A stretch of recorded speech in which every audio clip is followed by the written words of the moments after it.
It's safe to say the past few years have been a golden age for Atlantic 10 men's basketball.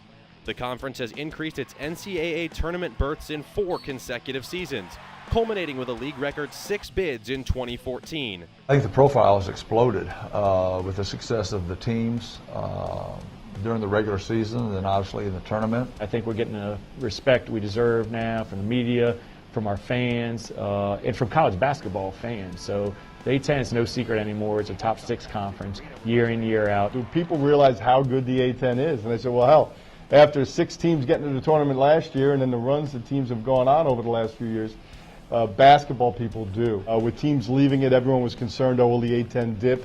And it has only become better. This season, as A-10 play begins, there are more question marks about the league's overall strength.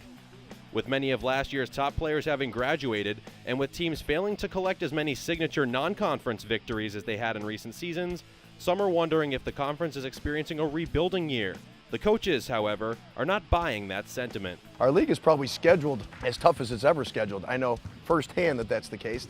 And so when you do that, you're going to have some bumps in the road, you're going to have some losses, but I think the most important thing is when you look at the RPI. And if we can hold off from having too many teams with 200 plus RPIs, I think our league will be thought of as one of the top leagues out there once again. Last year at this time, everyone talked about how the league was down.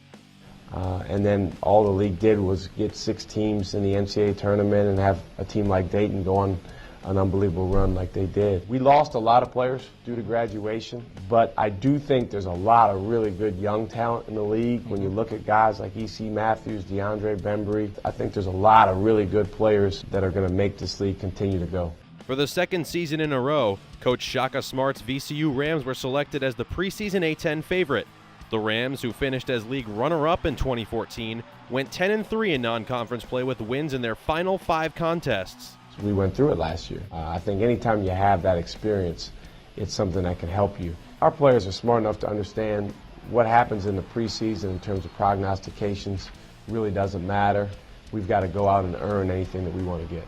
I think they have proven themselves year after year. I think they've established a style of play and a program that rivals not only any in the Atlantic 10, but really a lot of teams out there nationally. Besides VCU, NCAA tournament teams from last season, Dayton and George Washington, each compiled 10 non-league victories to establish themselves as championship contenders. A-10 newcomer Davidson went 9-2 in non-conference play while ranking near the top of the nation in scoring. This year, the conference schedule has expanded from 16 to 18 games, providing a 2-month gauntlet that will test the mettle of all 14 teams. Playing, bigger, physical teams night in, night out.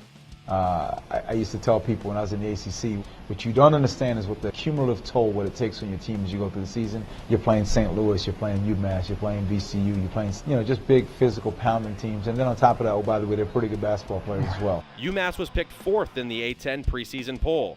And after going 7-6 against a challenging non-conference slate, Coach Kellogg hopes his squad is ready to live up to those lofty expectations with a strong league run. If we can continue to improve our guard play, of get those guys to make better decisions, to establish our identity, our UMass basketball identity, I think we have a chance to be a good basketball club.